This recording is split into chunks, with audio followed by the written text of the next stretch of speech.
A major review into Australia's defence strategy is expected to be released before the budget next month.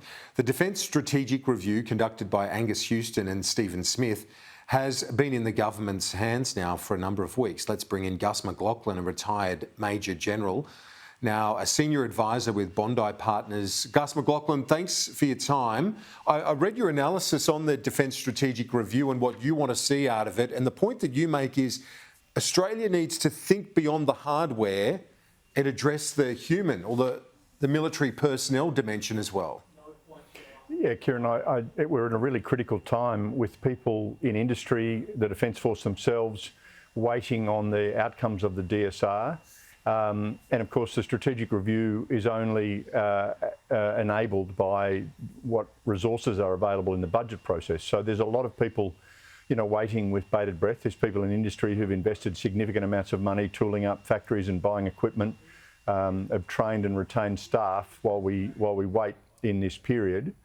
And the point that I made recently in an article was that it's all very well to procure submarines, new armoured vehicles, etc. But Australia's advantage largely comes from these incredibly talented people that we put into our Defence Force, and we need to make sure that we can recruit and retain the people we've got and give them the skills that are necessary.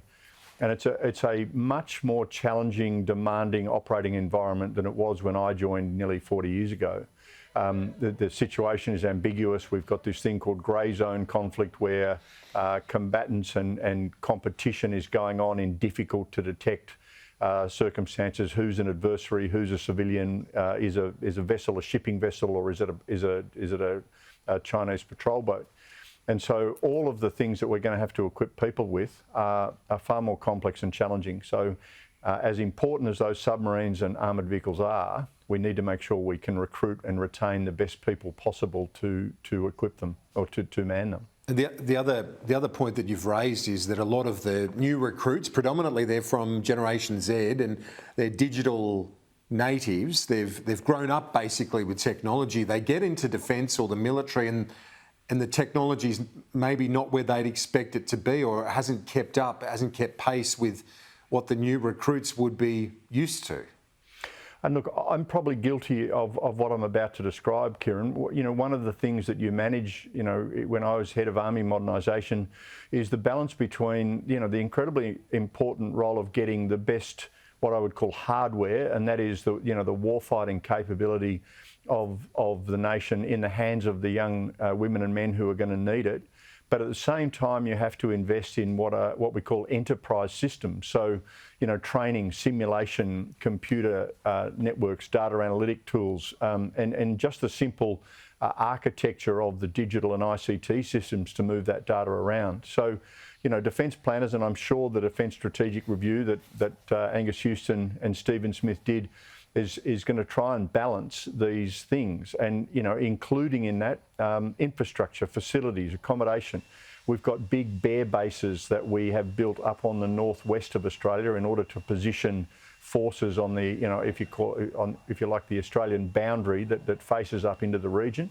All of these enterprise capabilities are going to need investment, as well as the submarines, planes, and armoured vehicles.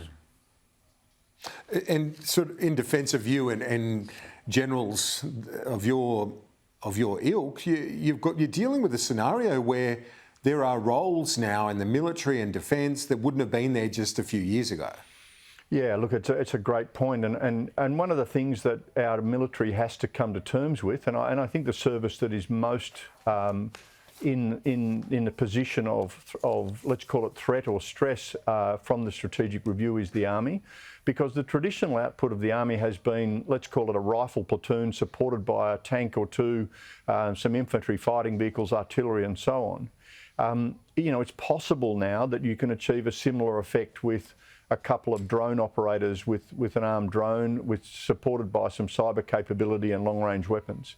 Now, I personally have a view that there is always going to be a role for putting troops on the ground as an ultimate expression of our national will and our ability to to, hold and occupy a piece of ground, and that might be out in the region overlooking a maritime choke point through which energy resources are moving, and our ability to disrupt those with well-placed forces with long-range missiles is still important. But all of those things are relatively new, parts of the Defence Force, and frankly, they require highly skilled, highly intelligent, highly motivated young people. One of the challenges that we faced when I was a uniform leader, and it still remains the case, can we envisage a circumstance where your inability to pass a fitness test isn't the defining characteristics of your recruitment? For example, it's possible that in the near future, someone in a wheelchair at a computer terminal with some malware inserted into an adversary's air defence network might be able to do far more damage or give us far more access than able-bodied platoons, air crew, or Navy ship crews. Yeah, you can see that day is not far away, is it? Retired Major General Gus McLachlan, great to get your insights. Thanks. Thanks, Kieran.